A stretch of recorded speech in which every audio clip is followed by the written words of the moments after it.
Вы не поверите, но в бедной Африке создают настоящую великую зеленую стену. В это время в богатейшем Дубае до сих пор не начали возводить потенциально самое высокое здание в мире, а британская компания Deep представила миру свой проект подводного города. В этом видео вы узнаете о самых крупных мегапроектах в мире, которые либо планируют создать, либо уже создали. Приятного просмотра. Дубай-Крик-Харбор. Район Дубай-Крик-Харбор представляет собой впечатляющий проект, который объединяет выдающуюся архитектуру и инновационные идеи в самом сердце Объединенных Арабских Эмиратов. Этот мегапроект разрабатывается компанией Emaar Properties. Строится район на берегах искусственного канала, который станет центром этого уникального проекта. Дубай-Крик-Харбор будет включать в себя высокие небоскребы, роскошные резиденции и коммерческие объекты. А в самом центре будущего района должна была быть построена самая высокая башня в мире. Проектируемая высота составляла ошеломительные 1345 метров, а в 2018 году был завершен первый этап строительства – возведение фундамента. Было проложено несколько сотен свай на глубину до 72 метров. Но, к сожалению, строительство дальше не продолжилось. Одной из причин заморозки столь грандиозного проекта называли пандемию коронавируса в 2020 году. Но, как оказалось, это не основная проблема, с которой столкнулся застройщик. Проблемы с финансированием стали настигать все большее число мегапроектов. Кризис 2008 года показал, что лучше строить не огромные небоскребы, которые символизируют успех страны, а вкладывать средства в более полезные для населения проекты. Прямо сейчас место, где планировалось возвести Дубай-Крик Тауэр, выглядит как пустыня, в середине которой находится заброшенная стройка, а вместо будущего района только песок. Всю красоту проекта можно увидеть только на 3D-картинках, визуализирующих будущий район. Хотя некоторые части проекта все же успели реализовать. Крик-Айленд – так называется остров с одними из самых красивых и дорогих зданий. Весь проект Дубай-Крик-Харбор предполагал возведение домов только премиального качества, что можно легко заметить уже в реализованной его части. Интересно и то, насколько высока стоимость всего проекта. По некоторым данным, сумма, которую планируется вложить, превышает $300 миллиардов. Готардский базисный тоннель. Но не все страны могут позволить себе столь дорогие проекты. Хотя даже так некоторые суммы просто поражают. Например, в Швейцарии в 2016 году закончили строительство Готардского базисного тоннеля. Это самый длинный в мире железнодорожный подземный тоннель, который соединяет два города – Эрцфельд и Бодио. Его стоимость составила $12 миллиардов уже после окончания строительства. Но зачем стране нужен 57-километровый тоннель? Дело в том, что он расположен в Альпах, а когда вам нужно пересечь горы, остро встает вопрос, как же это сделать. Еще в XIX веке был построен Готардский железнодорожный тоннель и автомобильная дорога, которые пересекали горные хребты. Но уже тогда люди понимали, что этих магистралей будет недостаточно, и потребуется еще один мегапроект с большей пропускной способностью. Готардский базисный тоннель располагается на глубине более чем 2 километра, а время в пути, за которое поезд полностью преодолевает расстояние, составляет 17 минут. За время работ из недр земли было извлечено 73 вида горных пород, а общий их вес превысил 28 миллионов тонн. Главная задача, для которой строился этот тоннель – функциональность. Повышенная пропускная способность, которая позволяла ежедневно проходить более чем 300 поездам, позволяла увеличить товарооборот между странами, а также уменьшить время в пути между городами для обычных жителей. Готардский базисный тоннель остается самым глубоким транспортным тоннелем в мире, а также самым длинным среди железнодорожных тоннелей. Правда, это при условии, если в расчет не берутся линии метро. Так, совсем недавно в московской подземке была открыта большая кольцевая линия, общая протяженность которой составила уже 62,5 километра. Гонконг, Чжухай, Макао. Немыслимым кажется и мегапроект Китая «Мост Гонконг-Чжухай-Макао». Свое название он получил из-за того, что этот транспортный узел соединяет три города – Гонконг, Чжухай и Макао. Мост представляет из себя удивительный инфраструктурный проект, так как помимо обычных пролетов он включает в себя и морской подводный тоннель. Масштабы и внешний вид этого проекта просто поражают. Дорога имеет внушительную протяженность, которая составляет целых 55 километров. Проект включает в себя подвесные мостовые конструкции, их длина составляет 38 километров. Особое внимание уделили обеспечению устойчивости в условиях сильных ураганных ветров и землетрясений. Проект также включает в себя подводный тоннель, который соединяет Чжухай с островом Гонконг. Мост Гонконг-Чжухай-Макао, как и в случае со швейцарским тоннелем, имеет важную цель. Он должен улучшать экономическое состояние отдаленных друг от друга регионов. Это и правда получается, так как теперь жители могут не тратить много времени в пути. Помимо этого, мост позволяет решить проблему с доставкой товара. Проект создает эффективную транспортную инфраструктуру для пассажиров и грузовых перевозок.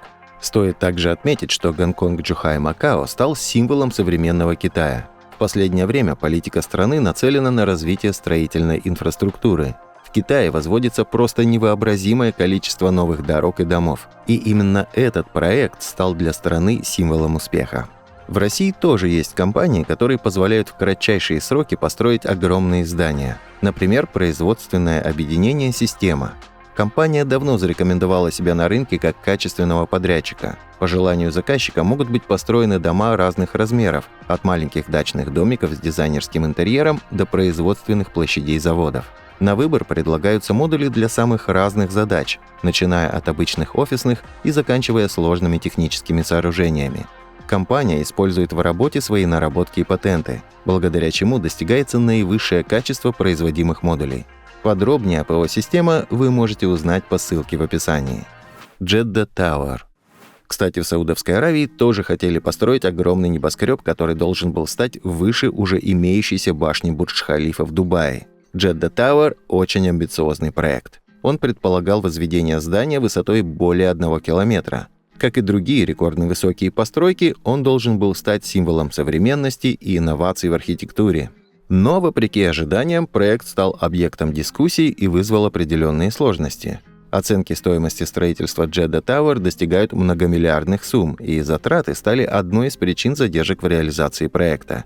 Вся проблема заключалась в неопределенности в экономической обстановке и финансовых условиях в регионе. Стоимость проекта оказалась значительно выше, чем изначально планировалось, и в конечном итоге стала непосильной для заказчиков и инвесторов. Сложности также встречались в инженерном и строительном плане, так как строительство такого высокого здания требовало применения новаторских инженерных решений и технологий. Работа людей на столь огромных высотах предполагала огромные риски. Даже небольшой ветер мог с легкостью погубить бригаду рабочих.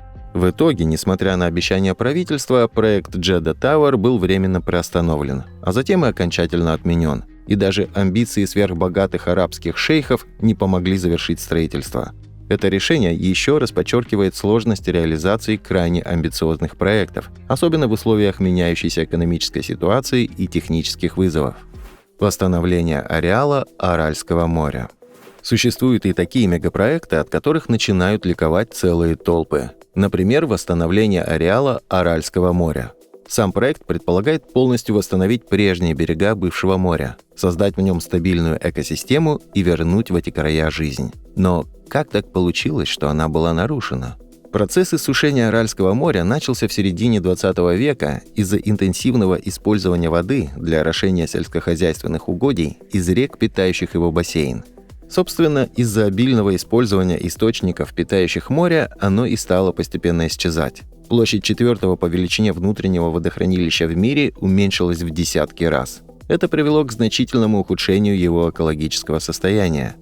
В рамках проекта предпринимаются шаги для восстановления источников воды, которые и должны питать Аральское море. Организуется регулирование использования воды для орошения и предотвращения избыточного сброса воды из рек. Производится восстановление прибрежных зон, а также борьба с большим количеством соли в воде. Помимо всего этого, ученые заселяют в воду устойчивые к неблагоприятным условиям виды рыб. Такими действиями планируется полностью восстановить экологическое состояние моря, а после вернуть его к историческим границам. О том, сколько будет затрачено на реализацию проекта, пока не сообщается, но, кажется, это будут просто астрономические суммы. Очень интересно посмотреть на результат, ведь Аральское море в свое время имело огромное влияние на жизнь обычных людей. Солнечная станция Тенгер. Одной из самых крупных в мире солнечных электростанций по праву считается Тенгер, расположенная в Китае. Свое название она берет от пустыни Тенгер, в которой расположена. Электростанция занимает более 3% всей ее территории. К слову, Тенгер считается одной из самых крупных пустынь в северной части Китая. Проект предполагает генерацию чистой энергии и снижение выбросов углерода за счет использования возобновляемых источников электроэнергии. Это и есть ключевая составляющая стратегии Китая в области борьбы с изменением климата. Гелиостанцию часто называют «Великой Солнечной стеной». Такое прозвище появилось неспроста. Все дело в мощности и размерах электростанции. В пике она способна выдавать 1,5 гигаватта. Такая мощность может быть сопоставима с количеством электроэнергии, которую выдают атомные электростанции. Площадь, которую занимают все системы станции, составляет 43 квадратных километра. К тому же на этих размерах никто останавливаться не собирается. В пустыне еще очень много свободного пространства, благодаря чему Китай может строить обширные планы по увеличению мощности солнечной электростанции Тенгер. Очень интересно, каких масштабов достигнет этот мегапроект. Великая зеленая стена. Еще один зеленый мегапроект появился в Африке. Там предполагают создать просто ошеломительную по своим масштабам лесополосу, а сам проект носит гордое название «Великая зеленая стена». Но для чего вообще он нужен?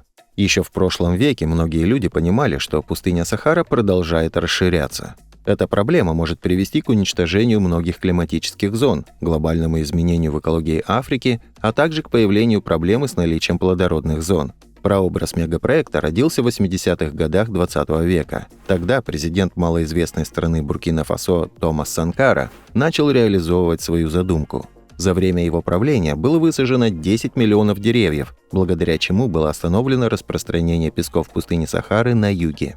Благодаря успешной деятельности Томаса и родился проект «Великая зеленая стена». В 2005 году его создание поддержал Африканский союз. На 2012 год в проекте принимало участие 11 африканских государств, а спустя всего 7 лет их количество увеличилось до 21. Проект предполагает создание лесов и природных зон, которые будут проходить через 11 стран Африки. Для реализации проекта было отобрано 37 видов местных деревьев, которые могут с легкостью развиваться в условиях засушливого климата и при низком уровне осадков. Общая протяженность стены составит более 7 тысяч километров, а ширина насаждений составит около 15 километров. В случае, если проект будет реализован, его можно будет с легкостью заметить из космоса. К 2030 году планируется полностью восстановить 100 миллионов гектаров земель, пострадавших в результате распространения песков пустыни.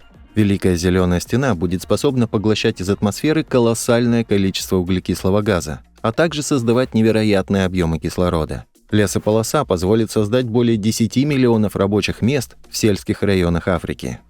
Deep Sentinel. А следующий проект держался в строгом секрете более 2 лет. На его исследование потребовалось 70 тысяч часов работы команды инженеров, в которую входило более 100 человек. И столь невероятный по своим масштабам проект носит название Deep Sentinel. Мегапроект поистине завораживает своими амбициями.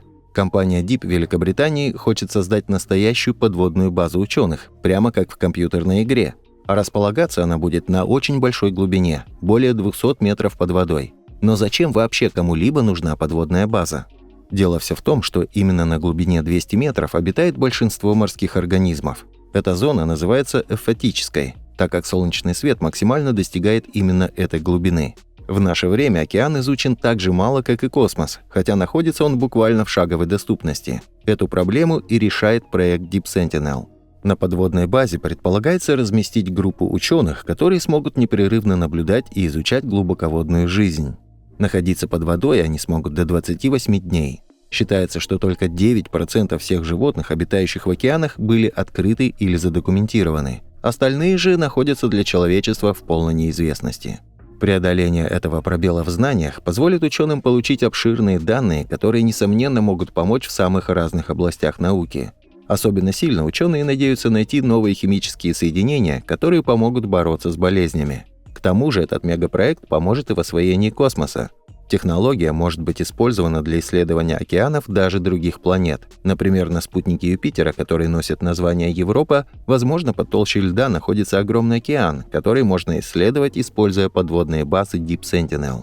О том, где будет располагаться первый город ученых, не сообщается, точно так же, как и о стоимости проекта. Компания до сих пор ведет переговоры с международными партнерами, чтобы добиться достойного финансирования. Остается только ждать и надеяться, что этот проект Deep Sentinel найдет одобрение в мировом сообществе и сможет появиться на свет. Это были самые амбициозные мегапроекты в мире. Спасибо за просмотр.